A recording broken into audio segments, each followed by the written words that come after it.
What's up, fam? And welcome back again to Recap Kickback. It's your host, Chappell, and I'm back again to bring you the topics in Black entertainment news from this week and to talk about what we are watching here on Recap Kickback. Shout out to Tim and Leaf Vxllage for our Recap Kickback theme song and intro video. Check them out. Their handles are in the closing video as well. And so now that that's out the way, Mari, what's good? Another week. Another property that we watched. Another very interesting week in Black entertainment news. So we're here.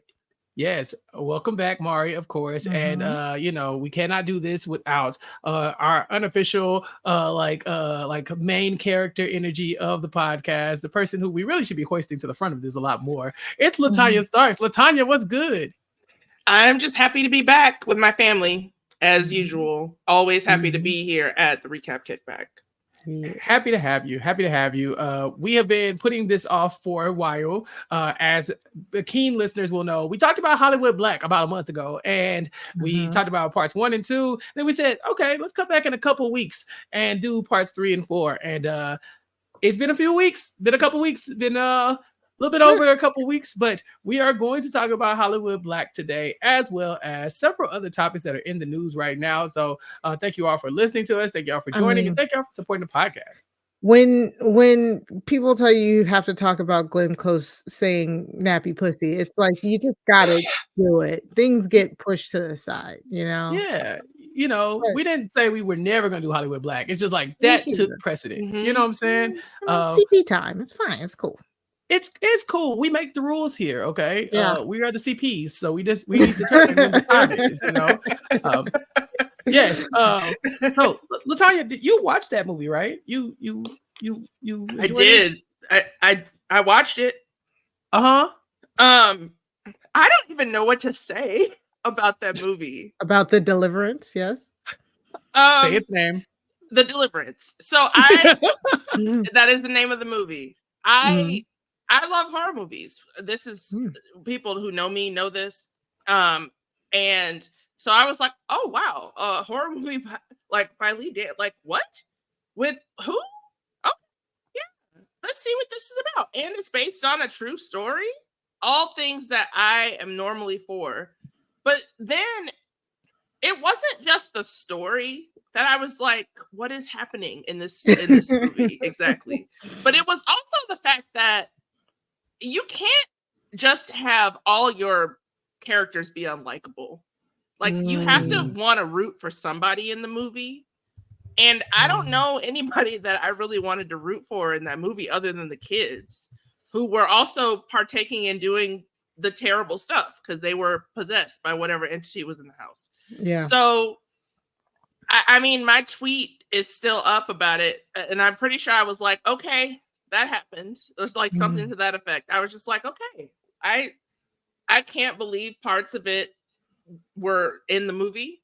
Like, nappy pussy is something that I will never get out of my head now. And I never wanted to end there in the first place. I appreciate the Glenn Closes of the world for being a part of the fabric of our community, as the director put it. That's what he said. I didn't make that up. They're a part of the fabric. Like, there's a fabric, and then sprinkle in there Glenn Close calling somebody pussy nappy. I mean, I never thought I would see a scene where Glenn Close is sitting in a chair, and like sitting on the floor is Audra Day, and she's doing her hair, and then sitting between Audra Day is her daughter, and she's doing her hair. You never seen a braid train? No, I mean on screen. Mari said they don't happen in this context. Mari said y'all not doing quick weave trains, where it's like one by one by one, and then with the matriarch white lady leading the pack. See, my train was very different. It was my grandmother and me and my baby doll. That is what I think of when I think of that scenario. I never would peg Glenn Close to somebody who knew how to do a weave. But here we are. Here we are. But here we are. Check out our coverage of The Deliverance. If you didn't listen to it, we had Asia from Survivor 47 on as our special guest. Asia, to Star of Survivor 47. Star of Survivor 47. So check that out. And definitely make sure you keep up with all of our past content because you've been subscribing, you've been clicking like, continue to click like here on this YouTube video, subscribe to the podcast, or completely just throw yourself into our YouTube page and make sure you like and subscribe here because we got a lot of content coming your way. And first up on the docket this week, QuestLove is directing an Earth, Wind, and Fire documentary, and this made me so happy. I love Earth, Wind, and Fire so much. Last week we had a little bit of a morbid episode where we talked about the loss of Frankie Beverly and several other, icons in our community, music icons for sure. But to me, it gets no more iconic than Earth, Wind, and Fire. And so this is an article up on our screen from Variety by Angelique Jackson talking about the documentary. And one thing that I'll say is that QuestLove went and did this the right way. According to the article, he went and got the permission, you get this, from the estate of the family of Maurice White. We've seen so many times in these last few years where these celebrities just look up and their likeness is being used. There's AI rap verses by their dead and deceased relatives. Mari, I'm so happy QuestLove did this the right way because I can't wait for this documentary.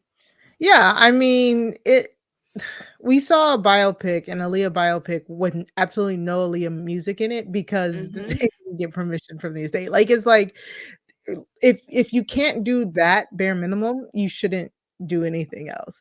But the fact that this is a documentary and not a biopic is very interesting to me. So I definitely want to see how it turns out. Unfortunately, people might not like what I'm about to say, but Earth, Wind, and Fire is like, they're like, okay, like I don't have like, I don't have like a direct connection to them. Like my mom, like we didn't really listen to that. Like I listened to it at the roller skating rink. Like I get that, but like I just, you know what I'm saying? Like I'm just not I don't want to say I'm not a fan. It's just I don't know much about Earth, Wind, and Fire. So I'm gonna watch this documentary not knowing, which is gonna be great, but I'm just glad like our people's stories are being told and people are getting their flowers and all that. Yeah, LaTonya, were you aware we had an Earth, Wind, and Fire hater in our midst? Oh my God, really? I wasn't aware that anybody could even be an Earth, Wind, and Fire hater until right now. It's the way she hates them so much. She hates them so much. Wow. The way she just dragged Earth, Wind, and Fire, LaTonya. What's going on? I could have sworn I said I like pancakes, not that I didn't hate waffles. Okay. I mean, it sounds like you hate waffles, which are obviously the superior. You said your whole family hates them. You even a generational hate, LaTonya. What's going on with Mari? No, as I've said on this very podcast before, growing up, we didn't have, phones where we can listen to our own music. So the only music we listened to was the music that our parents listened to when we drove in the car. And my mom just listened to Michael Jackson and R. Kelly all the time, so I'm sorry.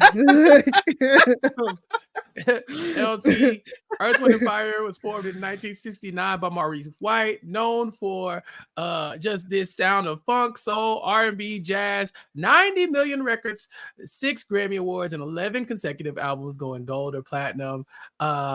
These are my people, Tell me you like Earth, Wind, and Fire, LaTonya. Do you remember the 21st night of September? It was literally a couple days ago. It was literally a couple days ago. Yeah, actually yesterday. Yeah, as this airs, literally a few days ago. I think Reasons is my favorite one. Ooh. And just because whenever men hit high notes, it was like a fun thing for us when we were growing up. I don't know what it is. Is it that I only know Reasons from that Jamie Foxx movie? What movie? Isn't it Jamie Foxx Foxx Reasons? Reasons, the reasons that we right? Yes, that isn't Held Up. Now, I've not heard anybody reference Held Up in so long. Mari pulled Held Up out of nowhere. Mari went Hollywood Black on us. I did. Yes. Next, she gonna be like, "Y'all remember Sprung?" Sprung was good. It's a good song too. Sprung was the underrated version of Booty Call, it just really like How to Be a Player. Yeah, Dina, yeah. LaTonya, I think my favorite Earth, Wind, and Fire. I mean, I do love Reasons, but we've mentioned September already. Boogie Wonderland, Let's Groove Tonight. Sing a song. I know all these songs. Yeah. Yeah. Real roller See? skating. You a But fan. yeah, You a fan, you a I fan, you a never fan. said I wasn't a fan. I I just feels said like I we're don't know converting nothing you. about the band. Like I know I Mm. know the singles, I know the but I don't know Then this anything about the project is for band. you. Yeah. Exactly. We love it. Exactly. We love a music documentary. At least I do. I like do too. history, but I love history of Black folks. And a lot of times when you're looking at music, you're gonna find the Black folk in there. And so very excited for this. Very excited to see what happens. So like musical documentaries, I think it's a subgenre that I really am going to start really getting more into, because I watched the We Are the World. Yes, the We Are the World one. It's so good. It's so really good. Oh my god. And then I also watched Thriller 40, I believe. Yes. About Thriller turning 40. Oh my god, so good. So like yeah, music documentaries, you forget how like good those can be, as long as they're done like in a way that doesn't feel like you know how like Behind the Music, like Behind the Music used to be like really good, but then like near the end it started to get kind of like salacious. Like I want to hear about kind of like the musical side. I don't know if I want to hear about like the downfall side all that much, just depending. But whatever. Musical documentaries is such a cool like subgenre of documentary. Yeah, I really love the We Are the World documentary. Oh, if you're not familiar with it, it was on Netflix, and I like documentaries when they have like raw footage of what happened back then. Yes. I love when people tell stories, but I love to see it. Like to kind of put yourself in the room.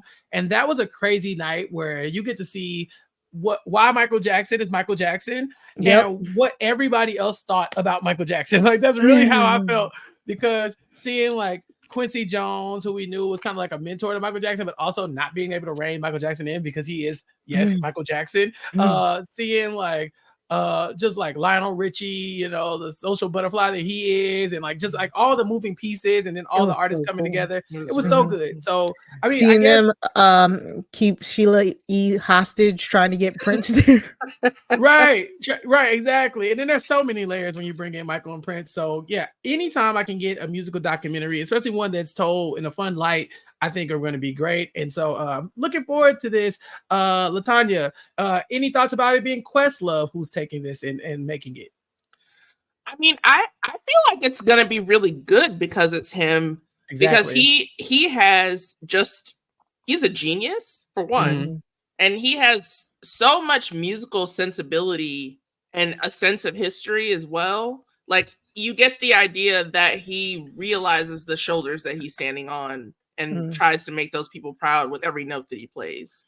And so I feel like with, a project like this, he's really going to knock it out of the park, because he also did that one documentary that was on Hulu. I'm trying to remember the name of it, but it was about a festival. Was it Summer of Soul? Summer of Soul. Yeah. And it was really good and like insightful, and it was shot really interestingly as well. So I feel like if those are the sensibilities he's working with when it comes to the visual medium and not just music, then it's going to transfer well to this topic too, to Earth, Wind, and Fire. Yeah.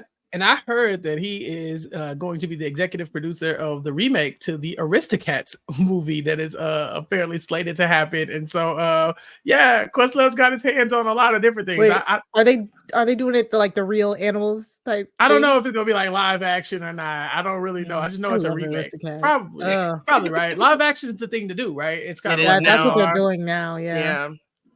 Okay. Yeah. They don't have they don't have to change. You've never seen it? Please don't tell me you've never seen Aristocats. I've never seen Aristocats. I've never seen it either. Yeah. I know the song. Everybody Wants to Be a Cat. Like I got it. I do know that song. I know there's some racist cats in there as well. Yes, I was about to say they're going to. Yeah, they're going to have to change that up, because that was literally what I was about to say before you said you didn't see it. Disney loves their racist cats. They do. Oh yeah. They do. What? I used to love cats. I used to fall asleep watching it, and I used to always have to put something in to fall asleep. Yeah. Wow. Well, QuestLove's behind it, so I'm sure it'll be good. Mari, expect think pieces because it's about a woman, a baby mama, and her kids being being helped by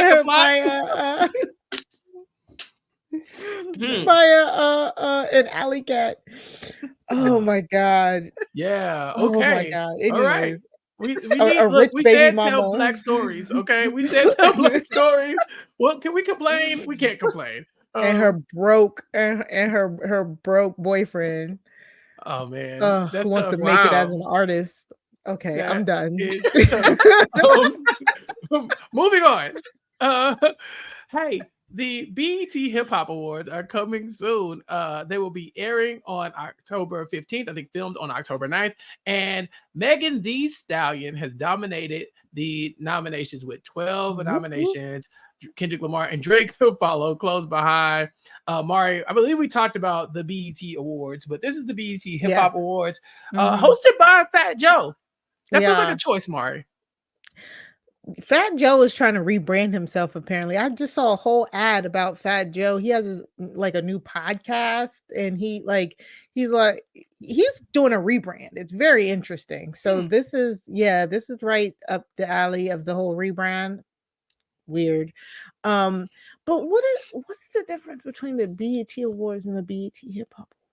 This is strictly rap based. You know, on the BET Awards, they like to slip in a gospel tribute every now and then. We did get Shabuzi, I think, doing his country western song. You know, like they really like to do that in the BET Awards. This is rap. This is hip hop. This is Drake. This is Kendrick Lamar. This is Meg Thee Stallion. So, you know, more than likely, this is a space for us to really honor, you know, this homegrown form of artistry in hip hop and give people their flowers. And especially, I'm very happy because it's Meg. Y'all know how I feel about the woman. She's great. Yeah. She's great. She's perfect. She can do no wrong in my eyes. The best. She needs these wins. I think I was surprised that she didn't get like a VMA for like a video, because I know the whole snake thing that she's been doing, like all the that VMAs. Stuff. Yeah, the VMAs have that history. I wasn't surprised when she didn't win an award, honestly. Like, I was shocked. VMAs are not prestigious enough to be acting like they're the Oscars. True. True. For them to be like not giving, they gave Katy Perry the most iconic performance in VMAs of all time. People had to Google what the performance was. Like, what do you mean? Like, I don't think of Katy Perry when I think of iconic VMA performance. Okay, sorry. What was the performance? Well, what was the performance? It was the performance of Roar under the Brooklyn Bridge and her. Stop playing with me. Stop playing with me. Boxing, dead ass. Like, what? No, Madonna. Wait, you know, no. Did Britney Spears not hold that? She did not hold that snake? python. Snake. Yeah, that python for to be disrespected like this. Did Lady Gaga not dangle upside down bleeding? Bleeding. Right. Like, I don't understand. Showing up in meat to give the people what they want. Somebody dressed like meat. And Katy Perry out here raking in the VMAs. You're right. It does feel a little bit like. And one of the other nominations was Beyonce revealing she was pregnant with Blue Ivy. Yeah. Oh yeah. Totally not as iconic as Roar Under the Bridge. Roar Under the Bridge. Under the Bridge. Not even, it wasn't even for like Left Shark. You know what I'm saying? Like that. Like she had some performances we go up for. That's not the one. That's not it. Anyways, for the BET Hip Hop Awards. I mean, Meg, honestly, 12 nominations. Of course. I think it felt like Meg opened this year, like hip hop wise, with her beef with Nicki and dropping Hiss. And then she's been hitting it out of the park ever since then, especially with her collaborations. I don't know if you guys know this, but 2 weeks ago, the SmackDown moved from Fox to USA Network. And so they had a new season start. And every time SmackDown does a new rebrand from when it goes from one network to another, it got a new rebrand.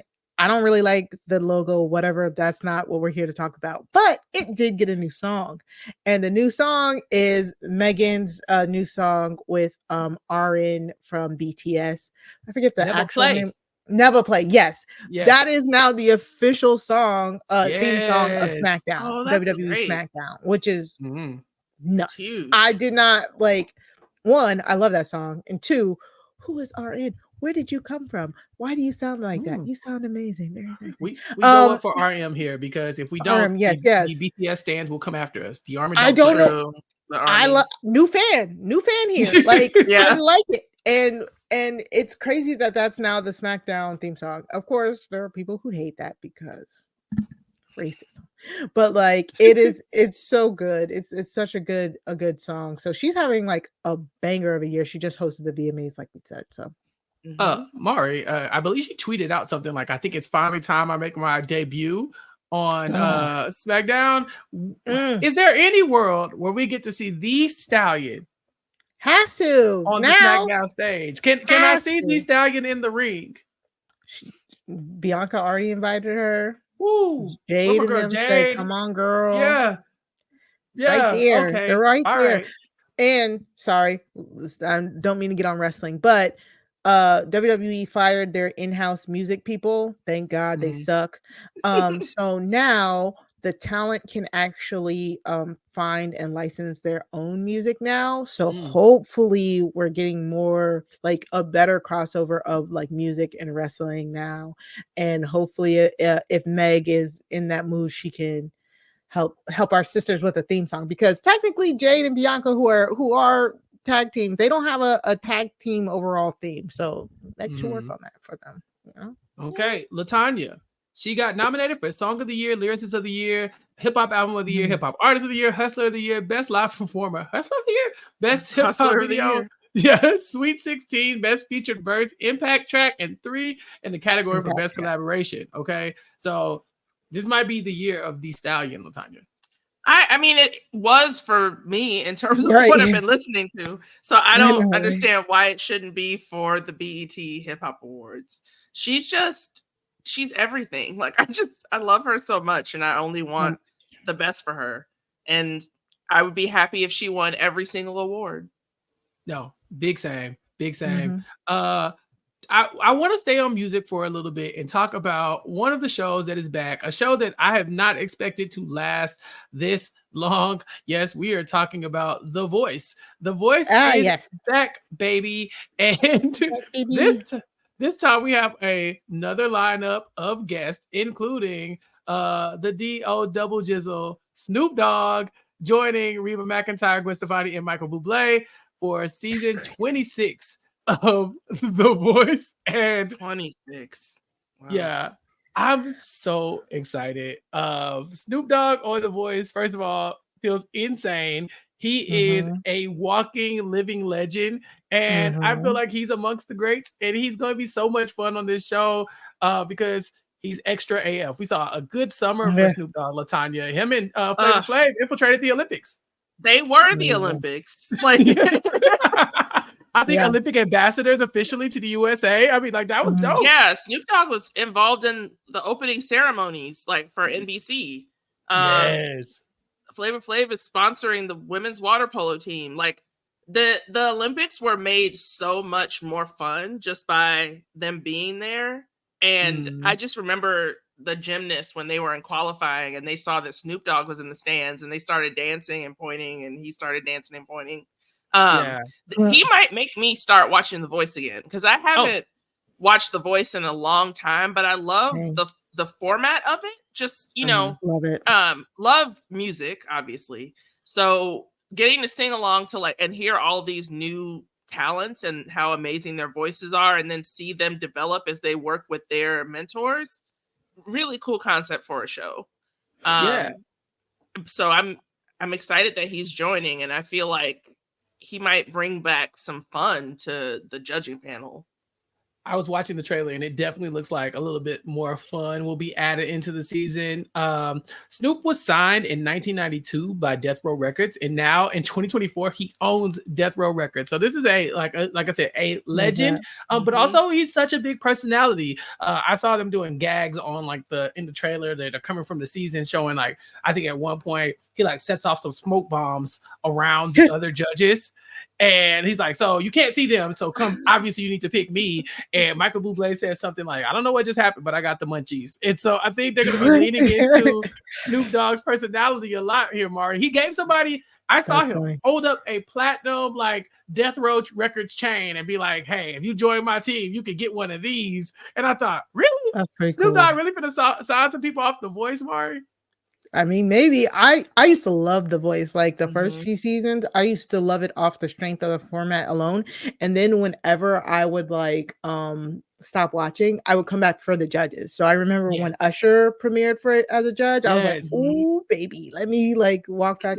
You know, every time there was like a special judge, I always would come back and watch. So this might be right up my alley. I love the format of The Voice in a sense of like first the blind auditions, you know, just going off their voice, and then the knockout rounds. I used to love the knockout rounds. There are songs from the knockout, or like duets from the knockout rounds that I still listen to on my like phone today because it's just so good. But it always falls through to me as soon as you get to the audience voting. Like it's like Yep. Because of course, like Adam and Blake win every friggin' season. It's always a country music star or something like that. But for those first few rounds, it is an amazing show. It is.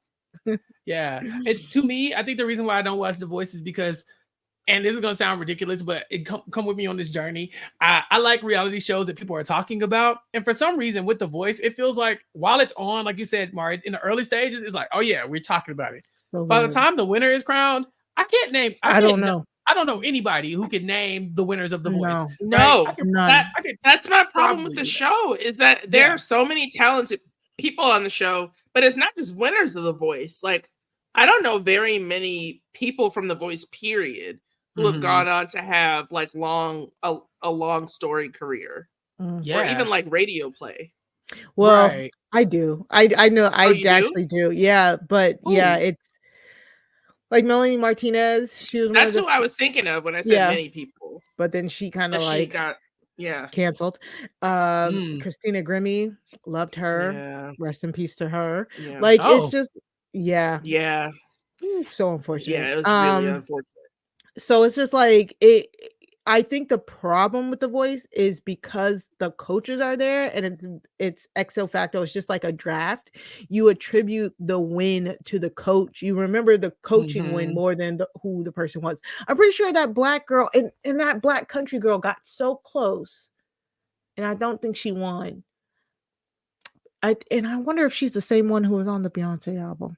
I don't know, but yeah, it's really hard. It's true. It's like I know a few from like their original series, like the beginning seasons. It's just like knowing Fantasia and Kelly Clarkson, but not knowing Taylor Hicks. You know what I'm saying? Like, so yeah. So I agree. It just sucks that it you never follow all the way through. They lose it. Oh yeah, for sure. It's like coming at the expense of these artists in their time. You know, it's like, dang. For me, I know someone who was actually on The Voice. From like we went to high school together, and I believe college. Her name was Dez. Dez was on like season 19, and I think she was on Team Kelly.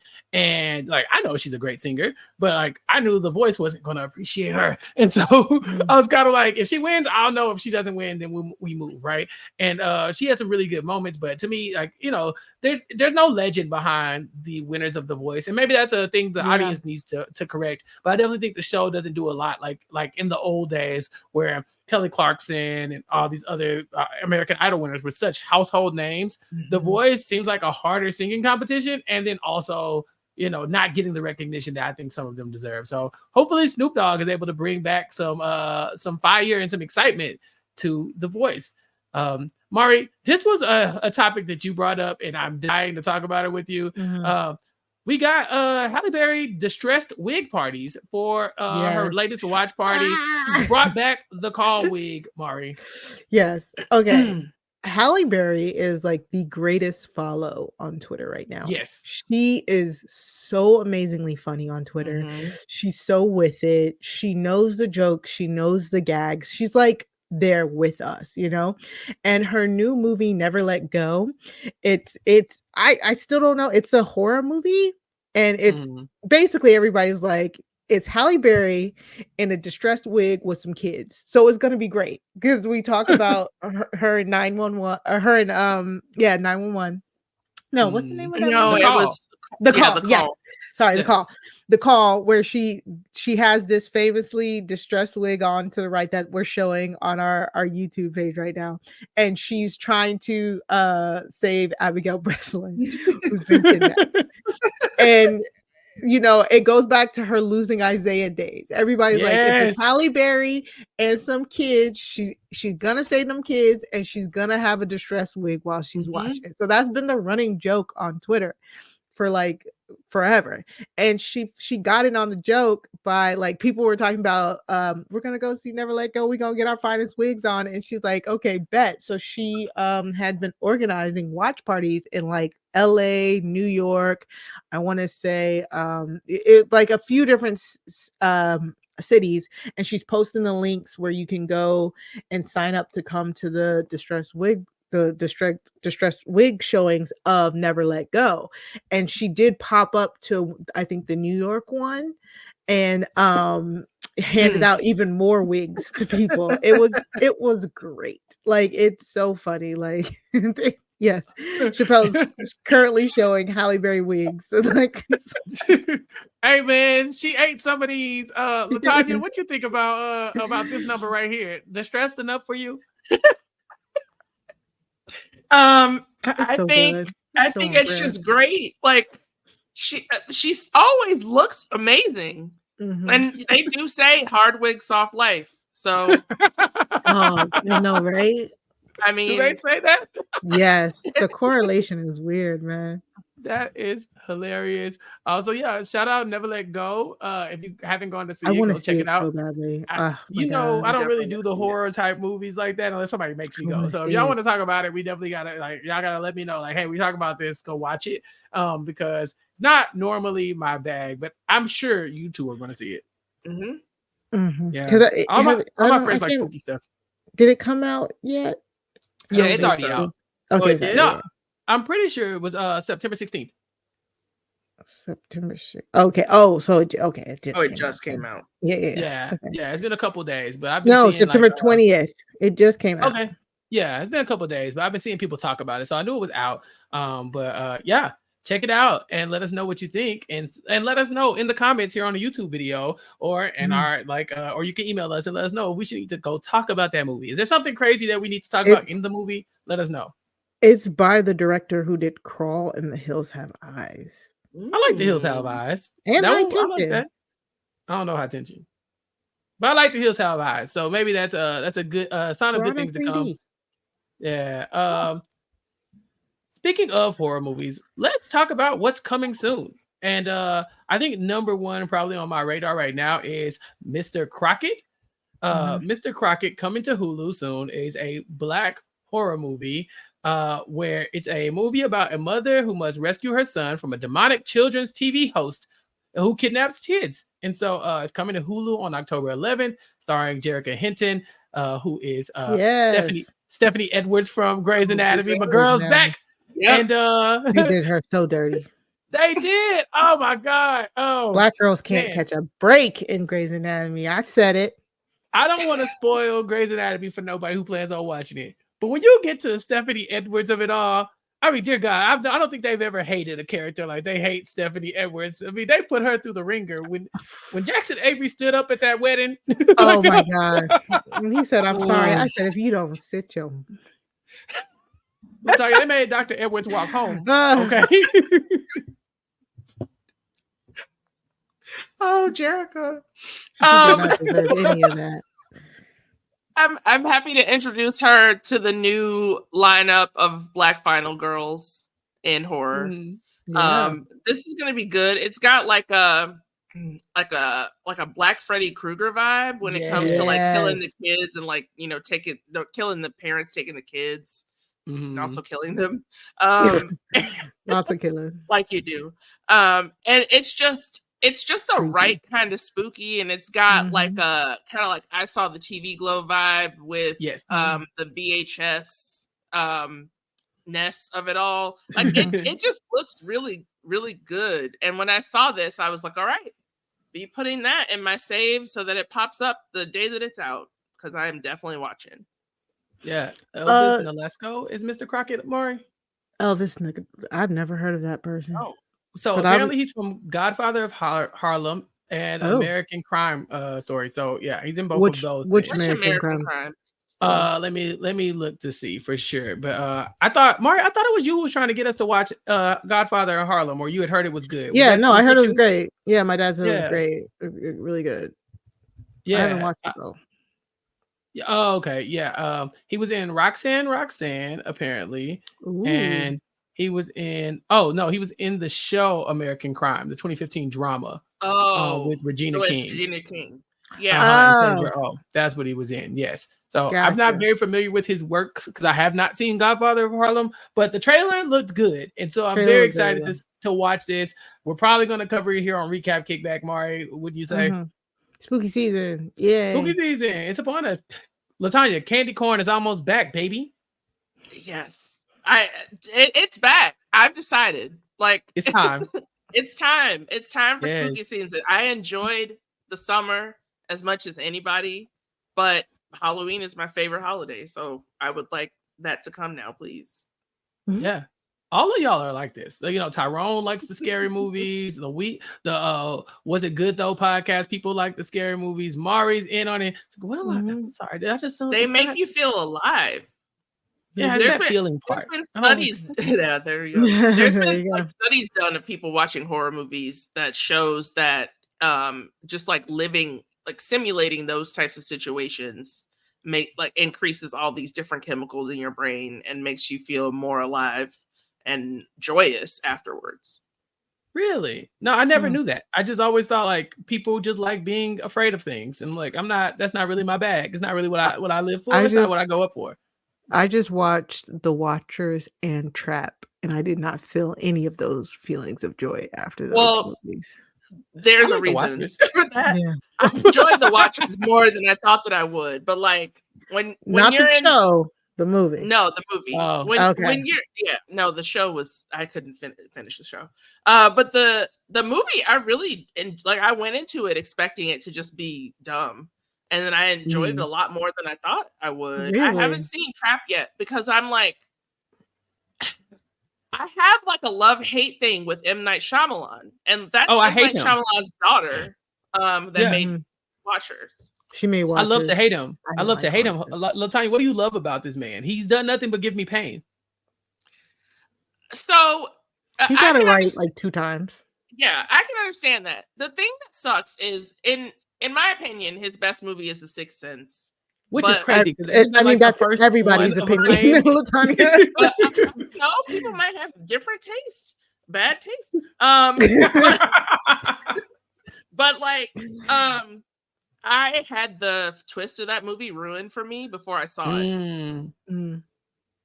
That's tough. To have the twist of The Sixth Sense ruined for you is like taking the entire movie and just saying like, we don't gotta watch this no more. Because isn't that the whole point of the movie, Mari? Like, you know, I honestly don't even remember the first time I saw it. I just felt like people were talking about it, and then it was on, and I saw it. Like, you know, I don't remember ever. It was probably ruined for me too, because I didn't watch it when it came out. Yeah, like I watched it knowing it going in, and I still it was fine. It was fine. It's cool. Yeah, I don't need M. Night. Yeah, the funny thing is, I like The Visit. I think The Visit is kind of underrated. What's the one where the bird comes and picks up the woman out of the pool or something like that? Like it's a bird, Lady in the Water. Lady in the Lake. Lady in the Lady in the Water. I think it's Lady in the Water. Lady in the Water. You're right. Yeah, I don't listen. I'm spoiling M. Night Shyamalan movies. None of them make sense to me. I like The Village. People hated The Village twist. I hated The Village. I like that twist. I thought that was a very interesting twist. Yeah. No. Yeah. All these. I mean, I think his only other like consensus like really good one was Unbreakable. Oh no, not Unbreakable. What was the spinoff with McAvoy? That's the one I've heard. Split. Wait, no. Split. Split. Yeah. Split? That Splice. Like, what is this man? What is this man brought to the table? I don't know. I'm not an M. Night fan. That was a good series of movies, though. I saw Unbreakable and maybe like one of the, I don't think I ever watched Mr. Glass. Yeah, it wasn't for me. But it's spooky season, so you know, for me, I feel like it's time to go and watch those things. And so maybe, just maybe, we'll be able to come up on another spooky classic with Mr. Crockett. But LaTonya, I'm glad you're back. Did you know that Black Mirror season 7 is upon us? I did not know until you sent me the outline, but I love Black Mirror. Love it. It's blackety black now. Look at those people. You got the blackest of mirrors. Yeah, Tracy Ellis Ross and Rashida Jones. You know, black is a spectrum. So you got the whole spectrum covered. And you got somebody who loves using a black scent in Aquafina. Oh, Aquafina's there too. Right. Yeah. It's a long spectrum. Representation for everyone. One of the part of the fabric of our community. Season 7 has Aquafina, Blanca Brooks, Peter Capaldi, Emma Corrin, Patsy Farron, Paul Giamatti, Louis Gribbin, Osi Akile, I think is how you say it, from Citadel, Rashida Jones, Sienna Kelly, Billy Magnuson, Rosie McEwen, Kristen Milotti from The Penguin, who I think is hilarious. I think Kristen Milotti is so good, so I'm very excited to see her. Is that the mother from How I Met Your Mother? Yes. She's from How I Met Your Mother. I will never. She will only be that for the rest of the the Black Mirror episode USS Callister, which they're doing a sequel to. The backup, and then you got Chris O'Dowd, and then Issa Rae, as we said, Paul G. Raymond, Tracy Ellis Ross, Jimmy Simpson, and Harriet Walter. And so, star-studded cast for Black Mirror. And again, this is a spooky show, right? To me, I've seen Black Mirror. I remember sitting down and watching it. People told me you have to watch the first episode. Right. Oh my God, you got to watch that. And and then if you. Yeah, and you got to go in. If you enjoy that, you'll like all of it. And I watched it, and I thought, what was enjoyable about that? That was torture. That poor pig. Yeah, that was bad. But I remember this when you were like watching them. Did you skip around or did you watch? I think I watched them all. I think I started off skipping around and then I went and filled in the blanks. I'm glad. Because they're hit or miss. But we gotta watch this one, right? We gotta watch the ones with Issa Rae, Tracy Ellis Ross, and Rashida Jones. Hopefully 3 separate episodes as opposed to one episode with all 3 of them, LaTonya. Yeah. That would be something if they just put them all in one episode. I'm interested to see what they're gonna do with them. I don't know. I've loved Black Mirror for a long time, but like before it was on Netflix, and podcasted about the last season as well. So like it's right up my alley. It's very, if you haven't seen Black Mirror, which I'm like everybody has at this point, but it's very Twilight Zone, and that's my favorite show of all time. So I enjoy anything that puts a twist on what technology or like what the world is doing as a result of technology. New Twilight Zone was really good. Do we know what the release date is for this? Because I know it's coming, but I think in 2025 is all I got as far as like what the actual date is. Yeah, they normally don't put out a date until a lot closer. Got it. And so more Twilight Zone-esque material to come, and Black Mirror is getting a little bit blacker, and so I appreciate that. I'm definitely gonna watch these episodes. I think Black Mirror has done a really good job of kind of like, I won't say clickbaiting you, but definitely like dangling celebrities in front of you that you might like and saying, okay, well, if they're in it, I'll go check it out. And that might just be a formula that works for them, because every Black Mirror episode of Tanya is not for everybody. No, it's not. Like I've participated in like ranking favorite episodes of Black Mirror, and it's interesting to see how different the rankings are for people depending on who they are. Like there are just some stories that stand out for people a lot more. Some people like the ones that lean more to the horror side. Some people like the ones that are like more focused on the technology and what the actual future looks like. So there's a little bit of something for everybody when you watch Black Speaking Mirror. of rankings, maybe we need to rank the Black Mirror episodes. Ooh. Quick, everybody say what their favorite one is right now. I say that. I don't know. I know. That's really hard. It really is hard. Favorite one. I don't think I White Bear, maybe. White Bear is really good. Or the entire history of you. San Junipero is right up there. Yeah. Striking Vipers. I love it. Just for Nicole Bahari. Striking Vipers, I really enjoy way more than most people. Like I love that. It's the only episode in that season that I liked. Yeah. Poor Chappell's like, I don't know. I'm like, let's rank the Black Mirror episodes. Them are the ones that'll stick out to me. But maybe we'll do that after Black Museum. Black Museum. Really good. Sure. Maybe when Issa Rae and Tracy Ellis Ross and Rashida Jones come and add themselves to the mix, we'll have a better pool of episodes to go off of, and then I can really go in and rank them, and maybe we can dedicate an episode to that. But this episode is dedicated to the completion of our 4-part series, Hollywood Black. And so we'll be back to talk about Hollywood Black right after this ad break. And we're back to talk about Hollywood Black. Listen, I'm very excited because we really enjoyed the first 2, and so I had really high hopes for the 3rd and 4th parts of Hollywood Black, and I really love this. I think that, again, this feels like a history documentary about Black media, and that's the kind of stuff that we enjoy. We watch a lot of Black media or media featuring Black people. It's got me asking important questions like, just because it has a Black person in it, does this make this a Black film? We talked about that a little bit with Rebel Ridge. We've decided not a Black movie, just a movie with a Black person in it. And so I love that it's opened up my mind to those conversations, but also giving me a lot of context for where we came from and the different eras that Black people have been in when it comes to modern media. And so I loved how we have Omar Epps and some of these stars of the 90s really talking about how we shifted. We shifted over to art that was more indicative of the stories that Black folks wanted to tell, that are way different than Blaxploitation, but also kind of felt really authentic, right? Where we talked about the LA riots, and then the media boom that leads to Boys in the Hood taking off and just being this phenomenon.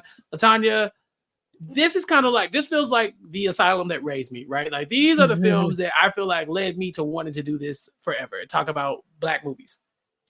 Yeah, same. It really, I enjoyed parts 1 and 2 a lot because you can't really truly live in the present unless you understand the past. But parts 3 and 4, I think, I enjoyed even more just because I had more of a reference for what was going on in the world and then also in my life when all of those movies came out. Exactly. So yeah, I really enjoyed it, and I enjoyed the likening of the 90s to the Blaxploitation era again. It's interesting to see the cycles that continue to take place in filmmaking and how you always end up coming back to Black in the end. Yeah.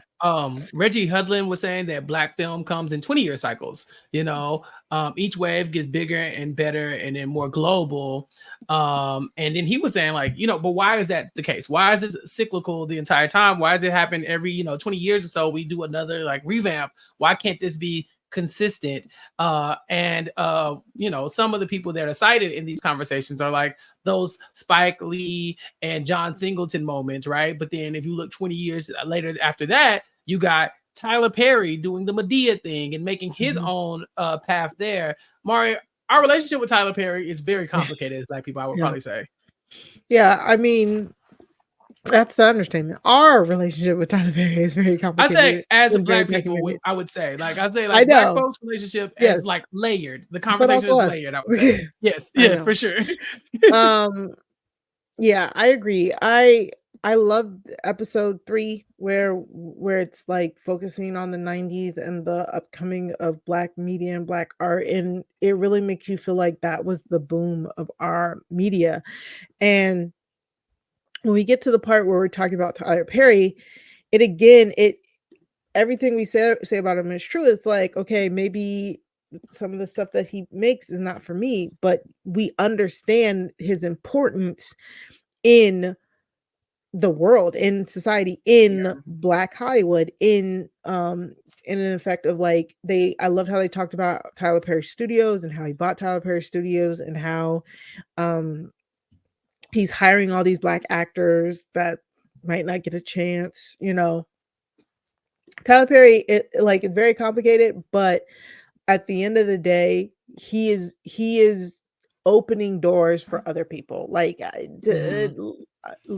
is what you can definitely say. Now, we wish he would open some doors to some writers, but but he's also he's opening doors. And I love that like they showed his first play, I Know I've Been Changed. I went and saw that at like 9. Like I was like OG fan. Yeah, what my mom took me to like those type of plays like when I was younger here in DC.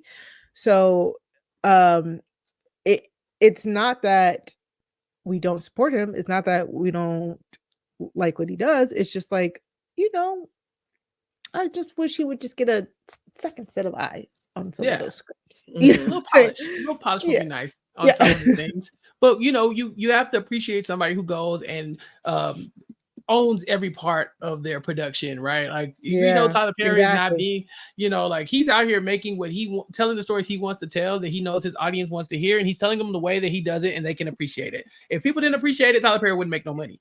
Because I guarantee you, white folks are not watching Tyler Perry stuff like that. I remember Rob and I had an episode of Nothing But Netflix where we brought in AJ Norris as our guest to talk about Medea's Homecoming. Oh God, Homecoming, yes. Yeah. And it was utterly ridiculous, but the most fun was seeing Rob really come into terms with who Medea is, because like he had an idea, but he did not know this was a gun-toting, Bible-thumping grandma, you know, who spoke a lot of weed. You know, it was like that wasn't something that Rob was familiar with. Now, is that a story Rob needs to be familiar with? That's a question for another time. But as far as like Tyler Perry goes, he knew that somebody was gonna like it, and he's making his money. He's getting his bag from Netflix. But it is a far cry away from those early days where, you know, Black folks start making their own movies for us, by us, telling these stories that are authentically like the stories the directors wanted to tell because it was what they saw.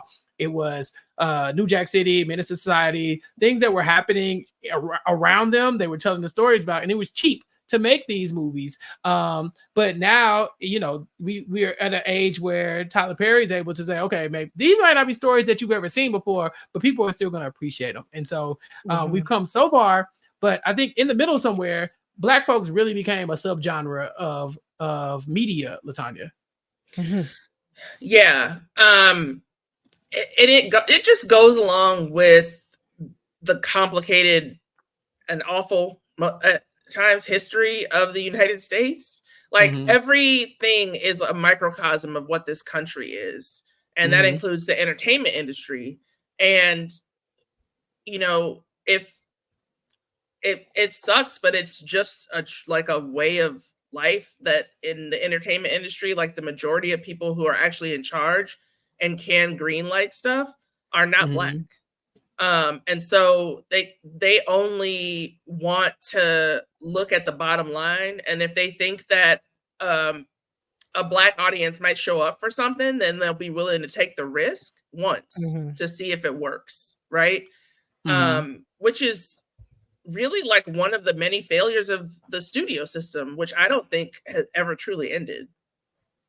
Yeah. I love that they highlight Friday in this docuseries because Friday is a movie that really isn't about any fantastical, outrageous moment. Friday doesn't have like this underlying narrative that they're trying to push. There's no like very special moment in Friday. You know, you have the touching scenes, but this is not a movie that was made to tell a moral victory or a story about something. Like this was a movie just about some normal ass stuff that happens in the hood sometimes. A guy gets fired from his job, has a fight with a bully, you know, people getting robbed a little bit. Nothing crazy, no super villains, no white savior coming in, just a story about existing and what that looked like for this particular character group. And I think that's something that we got to appreciate in comparison to some of the other movies that we've gotten where it's like, oh, we have to use this Black person's identity to further the plot in any kind of way or to tell a deeper story or to try to sell you something. This was just Friday, which is people being people, Mari. And it's crazy that it's one of the most iconic, I would say, movies from this subgenre that we've ever seen. Yeah, I loved how they talked about how you go from Boys in the Hood to Menace to Society to then Friday. Like the as many stories, when you stop and think about as many stories that Friday managed to tell in a movie while still being comprehensive, while still having an overall plot line, while also still being funny, it's amazing. You know what I'm saying? And we just love that they were given the opportunity to put this movie on at that moment. Like, it sucks that the studio system, like you said, we have to rely on them giving us those opportunities, but it's like that's what you had to do. And once you got the opportunity, they made the most out of it. Friday is such, oh my god, so iconic. Yeah, people are still quoting it today and don't even realize they're quoting it today. That by Felicia, that gets under my skin like nothing else. Because when I realized white folks didn't know what that meant, I said, please stop saying it. Stop saying it. Stop saying it. Oh my God, they got white folks calling themselves, I'm Felicia. Bye. You know, like, what is none of this is a crackhead. Stop. You know, like, so it's kind of like, okay. I love that it has transcended, you know, in that way. But at the same time, it's like a lot of those movies weren't given the chance to shine like that prior because there was no space for it. And now that becomes a space for it. And then it becomes all these copycat versions of that, you know, where these white studios are putting money behind a little bit of like foolishness, you know, and saying like, no, it's a black story. You know, every movie is not going to be Friday. Some are going to be, I got the hookup, you know. I like that I got the hookup. I like that I got the hookup, by the way. Another population that really is underrepresented, of course, Black women in film. They really make time in the series to talk about Black women filmmakers. And I think the quote that I remember picking up was like, few face greater challenges than those who dare to direct while Black and female. And so I was very happy to kind of learn about some of these movies that I'd never heard about. Just Another Girl on the IRT. I've never seen that. LaTonya, are you familiar with that? I remember when that movie came out, but it was like impossible to find. So I've never seen it. I've just only heard really good things about it. But it, like, when they were talking about the movie and just like and saying how many stories about pregnant Black women do you see, I started thinking like, wow, that is a really good question. You know, the answer is barely any. And that's just so true of everything in Black culture. And I feel like right now is another one of those times, like in the cycles where like Black artists, Black films aren't getting any respect from Hollywood. They're making, like, you know, the 90s were kind of like a boon time, like the era of Black film. And now everybody has pulled back from it. And it's something that you have to seek out because it's so few and far between. Yeah.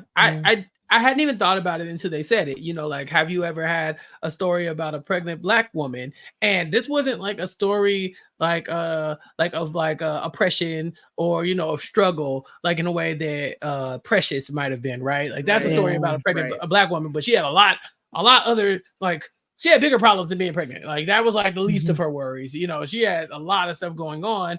This was not that. And the few clips that I saw made me want to watch it. You know, I was like, dang, I wish there was a way I could find this.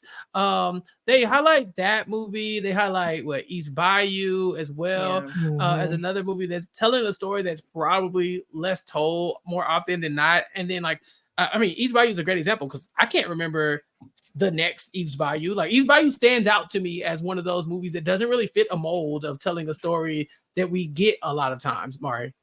Yeah, it doesn't. Because it's like hard truths, you know, that you don't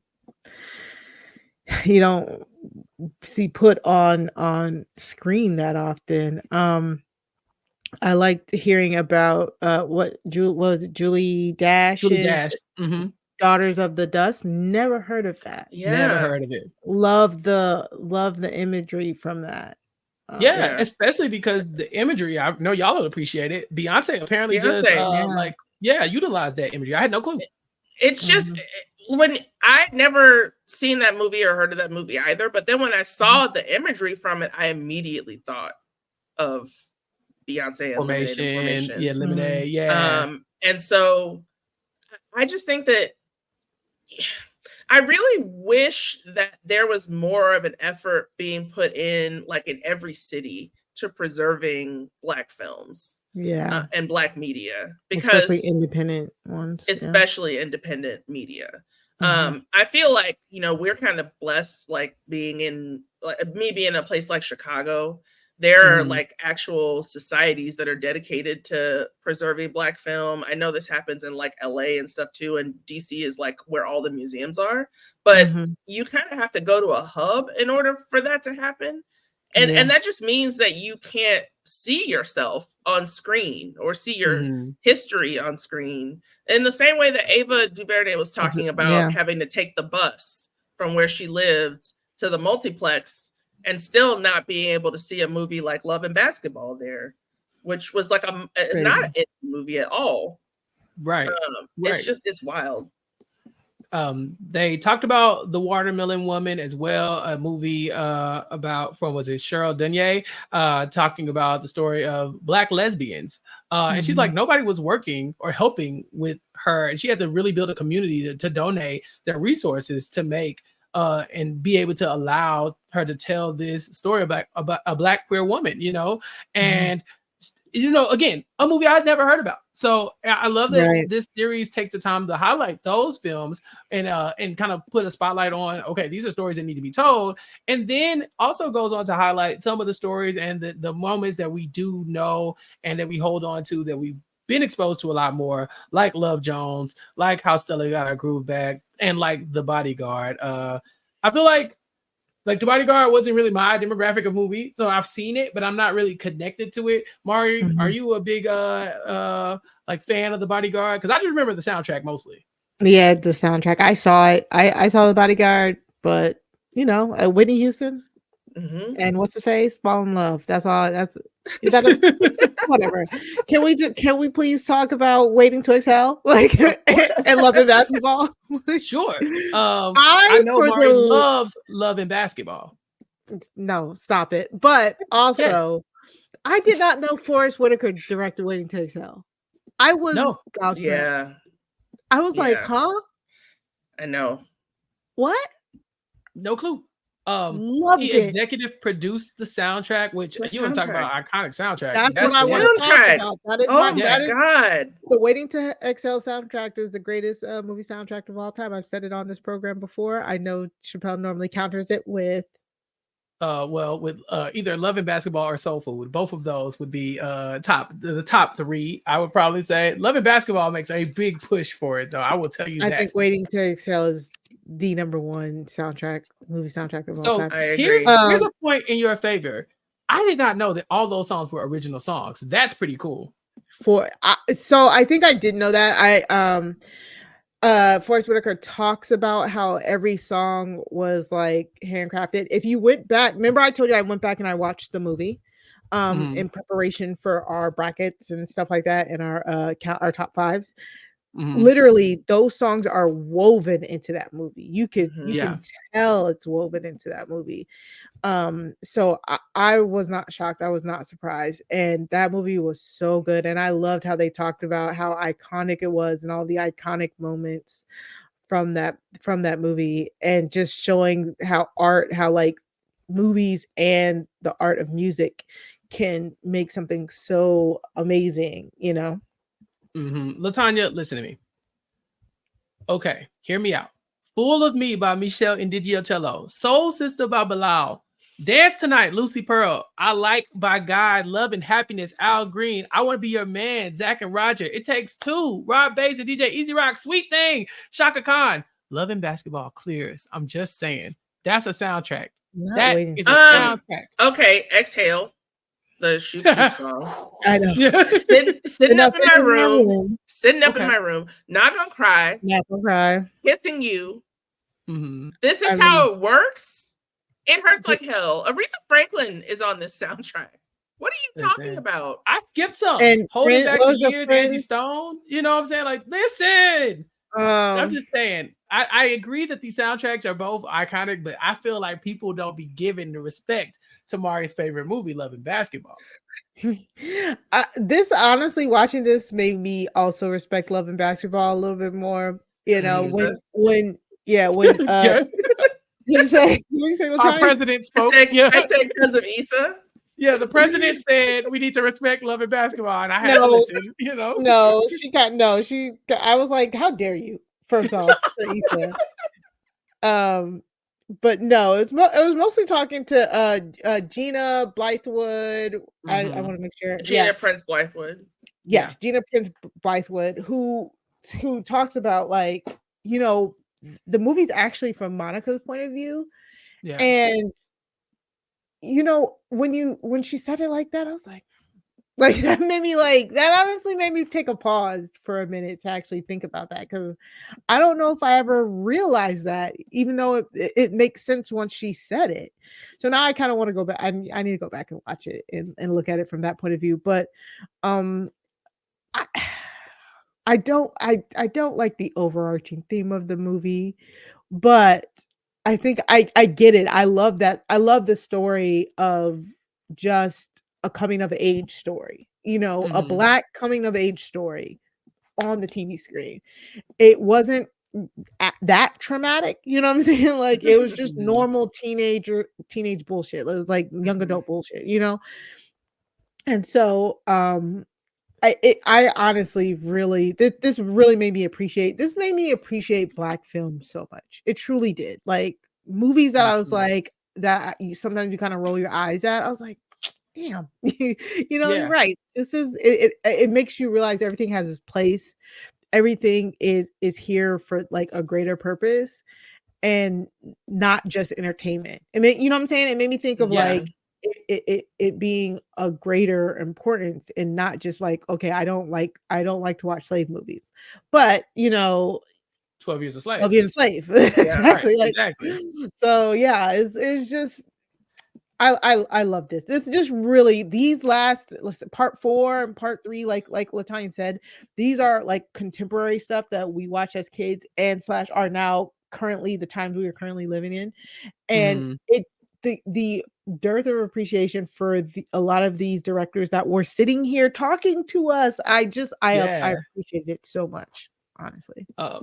Soul Food, Brown Sugar, Poetic Justice, The Best Man, Rush Hour, The Wood, and then The Hurricane. So many movies from that era that led us to kind of like where we are today and gave us so many of the big names. We talked about, we talk about how Denzel Washington is basically birthed from, the essence of Sidney Poitier, right? And how he becomes like the Black leading man. Like there have been so many A-list celebrity in Hollywood for white folks, but Denzel Washington was like, we gotta put up one of our representatives, from House Black. We pushing Denzel to the front, and we're doing that right alongside our girl with her distressed wigs, Halle Berry. LaTonya. Halle Berry was a legend while she was like in her heyday. She was like a walking, living legend as she was working. Now it feels like she's so much more like knowable. It feels like approachable, right? Like it's like, oh, because of Twitter, it's like she's taking her feet off the gas a little bit, because in the 2000s, like the early 2000s, the late 90s, Halle Berry was that girl. She was everything in every role. They said she was the avatar of Black female sexuality. I mean, just the most beautiful person. Like you when she's on the screen, you can't take your eyes off of her. Like I just remember watching her in the Dorothy Dandridge story. Introducing Dorothy Dandridge. Introducing Dorothy Dandridge. That's one of my favorite movies of all time. That movie was on repeat in our house that movie, the Waiting to Exhale soundtrack. Like those are like the soundtracks of my life, basically. Living with my family, and so just to see her get the recognition from that, and then go on and having Monsters Ball be the movie that she won an Academy Award for, I don't know how I feel about it. Not because of her performance, but because of the way it's written and what it's about. That movie is ridiculous. It's rough. A hard watch. Such a hard watch. There are a lot of movies they talked about on this in these episodes that I was just like, I saw that movie one time and I will not go back to it. Exactly. And that is one of them. Oh yeah, definitely one of them. When they brought up Fruitvale, I was like, nope. I only saw that once. That's the other one. I was like, I'm not sorry. Not doing this again. I'll never know what that movie looks like. I've seen the commercials and that's it. It's not for me. That's not my bag. Sorry. I told y'all I don't like horror. That's it. I don't need that. And so yeah, totally understand. Monsters Ball was what, the 2002 Oscars, and I remember that because that was the first year I was tapped into the Oscars. Like that is the like I can remember being like old enough to like I really appreciate what's going on here at these awards, and I'm gonna watch it. And this momentous thing is gonna happen with Denzel Washington and Halle Berry going on and winning those Oscars for Best Actor and Actress, which is incredible because then we have years later the 87th Academy Awards moment where everybody, all the black folks getting snubbed. I get Selma was nominated for Best Picture, and the Oscars were so white at that point, Mari. I remember the Oscars so white. I mean, goosebumps. I feel like a lot of us do. Like we were chronically online at this point. So 2015 and 2016 Oscars so white, it really generated in the conscious of like, to me at this point, it was like, well then fuck them. You know what I'm saying? Like why are we trying to, you know, like boycott the Oscars? Why are we trying to appease, do all of this for the white gays, for white appreciation and white acceptance? You know what I'm saying? Like there were good black movies out that they just would not recognize, you know. And I do love that it led to a lot more people being asked to join the Academy, you know, things being more diverse. But I think wasn't it just like 2 years ago we got it again, like it happened again or something like that?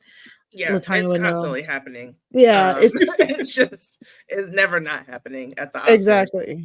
Yeah, it's like you can't tell me that there isn't like a black movie out there that's not good. You know what I'm saying? Like like once a year. Like there's not. It's the point to the point where when black people win Oscars, they're shocked that they won an Oscar. And I mean, I know we're talking about this because of Denzel and because of Halle Berry, but Halle Berry is still the only black woman who has ever won a Best Actress. Like everyone else who has won an Oscar has been in supporting. Yeah. Or like costume design, or like, you know, we got the screenwriting award for Cord Jefferson at the last Oscars. For American Fiction. For American Fiction, but no other black women. Yeah. And also we haven't even talked about how like kind of like the curse of winning the Oscar too, because Halle Berry after she won, it was almost like she couldn't get a good role again. You know what I'm saying? Like it's same with like Monique talks about being blackballed. Octavia Spencer has kind of avoided that, the only thing about Octavia is that she produces pretty much everything now that she does. So like that allows her to take on projects that she only is like really interested in. But other than like since she's won her Oscar, it's been way more mainstream. And then she produced a terrible movie that won Best Picture. The Green Book. The Green Book. Yes. Oh my God. Yeah, because so that means Hidden Figures. Was Hidden Figures nominated for the Oscars? Because that was in 2016. No. So no. Fences was that same year, I believe. Fences was Fences was nominated. Yeah, Fences was nominated. These Hidden Figures and Fences was the 2017 Oscars, the Academy Awards. So yeah, they did get nominated. Man, I love Hidden Figures. I love that movie so much. Hidden Fences. Yeah, Hidden Fences. Yes, Hidden Fences. That's how we got Hidden Fences. That's how we got Hidden Fences. Yeah. Listen, I think y'all are both correct, and I think that it's weird to me that we have this odd relationship with award shows in general, right? Because we know that white people do not dictate black worth or success. However, if we're not getting the worth or success, it's like, who's writing our names in the history books? You know, these stories are not being told by us a lot of times. So you need them to get recognized for the things that they do, because what will happen is we'll make a bunch of good stuff that nobody ever sees or talks about because everybody's talking about lackluster stuff. And then as time lives on, we will be making documentaries like this where we're saying, hey, I never saw, the girl in the IRT, like, what is that? That looked so good. What was that? Instead of being able to be in the moment and honor those movies when they've earned it. One of the highlights of this docuseries was talking about Moonlight, of course. Which I think really highlights that, right? Like Moonlight, an incredible movie, a Black queer movie, and getting to the point where people were like, again, when Moonlight won, because we were all under the impression that, yep, they stole another one from Moonlight. Imagine that, Moonlight getting snubbed here at the Oscars, only to for it to happen as a mistake. But you see, like the sigh or like the exhale that everybody did in unison, right? Like that shoop moment where you're just like, okay, all right, it wasn't La La Land, we got one, and that's how I remember that moment. But ruined. Like ruined a historic and fantastic win. Yeah. I don't know what was going on with Bonnie and Clyde that night. And they decided that didn't they grab the wrong envelope? They had the wrong answer in the card, or they had both of them in the car, in the same card, or something like that. It was something to that effect. It was something like they grabbed the wrong envelope, and it wasn't for. It was a different. It was like for a different category. Right. Weird. It was really weird. And then, like, the aftermath of it, like when the people from Moonlight were realizing what was going on and getting ready to go up to the stage, they talked about it in the documentary. I would have loved to see what everybody's reaction was from Moonlight to that moment. But instead, it stayed focused on the white people on the stage and like the guy from La La Land being like, this is not a joke. Like, this was a mistake. There's been a mistake. Right. Like, weird. It was so weird. Yeah. But now we're to the point where you're seeing a lot more like writers and directors and stars of film saying, I don't want to wait for white folks' approval to showcase our Black lives. And so we see people like Jordan Peele making horror movies and even Black superhero movies like the Black Panther. The Black Panther, I will say with my whole entire chest, changed my life. I remember watching that movie the first time. I was so excited for it to come out. I was so excited because I'm a superhero boy. That's what I used to do. Back in the day, I used to read the comics. I was ready. I said, it's time. Okay. We get it, T'Challa. I love the casting with Chadwick. And then to go and watch it and then to experience everybody else watching the Black Panther as well, right? Like Black folks everywhere just going up the school, the schools letting the kids go on field trips to watch this and to really celebrate being Black, but also Africa in general, and like in such a positive light. It was just like the best thing that ever happened. I've probably seen that movie more times than I can count. I've seen that movie probably as many times as I've seen like a Friday or something like that. And it's been around for way less time, because it was just something that I really latched onto to say, Ryan Coogler, you genius, why were you able to deliver this to me? And then seeing, again, using these critically acclaimed actors, Angela Bassett, Forrest Whitaker, these names that we've been mentioning this whole time are in this very film, and so so good. It was so good. I loved seeing that. I love seeing them talk about The Woman King, which I actually haven't got a chance to watch. You haven't seen The Woman King? It's so good. Yeah, I heard it did the thing. In it too. It was really good. Like, I mean, I feel like Gina Prince Blythewood doesn't really miss. Right, her doing The Woman King. I didn't know she did. I didn't realize she did it, and that was such a great movie. And it honestly kind of makes me watching this latter portion really made me think about how like almost like counter propaganda might cause us to not support our own, because The Woman King, that was one of the movies we did go, like at this point in my life when I have 2 kids, it's so hard to get to the movie theaters. And I remember going and seeing The Woman King. The Woman King is probably one of the movies that I've seen, one of the only adult movies that I've seen recently. Like every movie that I've been to the last 2 years have been all kid focused, and it's all kid stuff. So that's the only one that I've seen. And I just keep thinking about how, like, before I saw it, people are like, don't go and see it. It's not historically accurate. Those women also sold their prisoners as slaves, blah blah blah blah blah.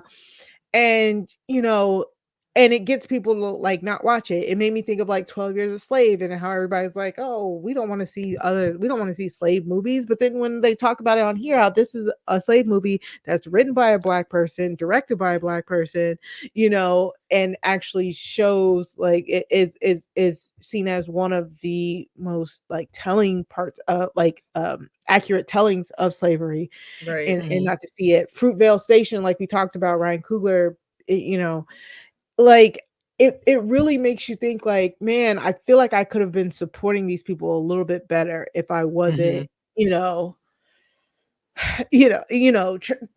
just listen to encumbered by something. Yes, exactly. Yeah. Yeah. And people also will review bomb things Yes. that we're in just for no reason. Just to do it. To do it. And then you end up missing out on so many, like, you end up watching it years later when it doesn't really count towards the box office at all. And you're like, why did I not go see this? Like, what was going on? And the answer is just like, everything needs reprogramming. Like, we're just fed the same messages about what is and is not a good story and who we should and should not be able to relate to. And like some reprogramming needs to happen in order for us to change. Yeah. Big agree. Mari, is there anything else from Hollywood Black you wanted to highlight before we wrap up? No, Hollywood Black is so good. I get it. Like MGM Plus might be harder to find, but if you can find it, please watch this series. I honestly think this series needs to be shown in film schools. I said it before, I said it again. It not only is it a study in Black film, but it's also almost like a history of Black culture. We we didn't even get into how like between like the 2012 and 2016, like that type of the rise of like white savior movies, kind of like the rise of more Black stories wanting to be told because of Obama, but then how authentic are these stories that are being told, versus the authentic ones. It's just, oh my God, it's just such a good series. Honestly, if every film class is supposed to have like, mammies, mulattoes, bucks, that book, all the ones I know about, you're supposed to have that book. This should be slotted in there as in everybody should have a section on this and should watch this, to be quite honest. Yeah. It's great. LaTonya, what about you? I really enjoyed this documentary a lot. And all of the just, like all of the conversations, even with the filmmakers, it's so rare that you get that many people who are responsible for like, the way that we see ourselves in media in one place to have an interview. I can't get the face and like eyes of Justin Simien out of my head when he's like staring up at the screen in awe at all of these things that he's watching. Cause that's the movie experience that we all have when we, are excited about something and go to the theaters. And so I just hope that this is made available more widely to people. I agree with Mari that it should be taught in school. And I just want there to be the opportunity for more people to have opportunities to make films that reflect things in their lives. Because we all go through something that other people could relate to, or something fantastical even that people might not be able to relate to. But like, we need more Black stories. We need more of us in media. Big agree. Bring back the Changeling. How about that? How about stop making me waste my time watching these stories that are pretty interesting and then snatching them away? I love Hollywood Black. I love that we got all 4 parts on MGM Plus. I'm not gonna lie to you, MGM Plus, you need to come with it or I'm about to unsubscribe. But in the meantime, I love that this was on. I love that I'm gonna tell other people to watch it. Seated, I guess. I don't know. But yeah, I want other people to watch this. I'll be lending people my MGM Plus membership until the month is over, in which I have to renew with that, and I will not be doing that. But this has been so much fun. Thank you all for listening to our Hollywood Black recap and for checking out all the Black news for the week, the Black entertainment news for the week, because this has been so much fun. LaTonya, welcome back home. Thank you so much for being here. Yeah, thank you so much for having me. I'm always happy to come back here. This was definitely the highlight of my day. Please follow me on Twitter at LK Starks, and on TikTok at LaTonya Starks, because I might be doing some TikTok related things soon. Nice. All right. Sounds good. And Mari, where can the people follow you and what you got going on? You can follow me on Twitter at Mari Talks Too Much. That's 2 like the number 2. Currently doing some Big Brother recapping over on the Rob Has Podcast Network. So if you want to know what I'm going to be doing, you can go and check me out there. Also, Crime Scene podcast. We're dropping every Tuesdays. Me and Sarah Carradine bring True Crime Tuesdays to RHAP. So just make sure you're following me, and I'll post all the link. But go to robhaswebsite.com/crime feed in order to subscribe to the Crime Scene podcast. Chappell, what about you? You know me doing Netflix shows on the Nothing But Netflix podcast. This week, Matt Lagori came and joined me to talk about Child Star, the Demi Lovato documentary on Hulu. It's a great watch, and it's very, I would say it's very dark in some cases, but also it makes a point of really highlighting a real industry issue that we've seen time and time again with child celebrities and how they grow up. And so I definitely say check it out. It's not like as dark as Quiet on the Set. That's like some scary shit. But this was more like a story that kind of gives some triumph as opposed to a little bit of the darkness we've seen in other cases when it comes to child stars. Also, you can catch me and Sasha talking about Below Deck. The finale of Below Deck Med is coming soon, and so you can check that out on the Below Deck Wrap Up on RHAP. And you can catch me talking about Survivor 47 on Club Condo, my Survivor podcast I host with Rob Cesternino on RHAP every Monday. You guys, Asia Welch is on this season of Survivor, and so I will be dedicating every episode of Club Condo to talk about Asia Welch. And that's it. That's all I'll be talking about is Asia. And I talked about Asia with Gia this week on the I Don't Know About That podcast with Gia on Silent Podcast. We talked about the premiere episode, and that was so much fun. And so check that out. Gia and I will be back soon with Abbott Elementary coverage. The next season is starting. Season 4 is starting in the first week or so of October. And so we'll be bringing a full season coverage of Abbott all over again here on Recap Kickback. So check that out. And then make sure you follow Mari, LaTonya, and myself on social media at LK Starks, at Mari Talks Too Much, and at Recap Kickback. But for Mari and LaTonya and for myself, you ain't got to go home, but you do got to get the hell up out of here. We will be back next week to talk about more Black entertainment news here on Recap Kickback. Until next time, peace. I've been trapped behind isolated like it's North Korea. Smaller city with some bigger dreams. The wall is cracked, I'm looking in between it. The world is yours, but man, I gotta see it. They say it's hard, but man, I gotta see it. The air I'm breathing can't feel my chest. Wait on life, I wanna hold my breath. I'ma get in my goddamn self.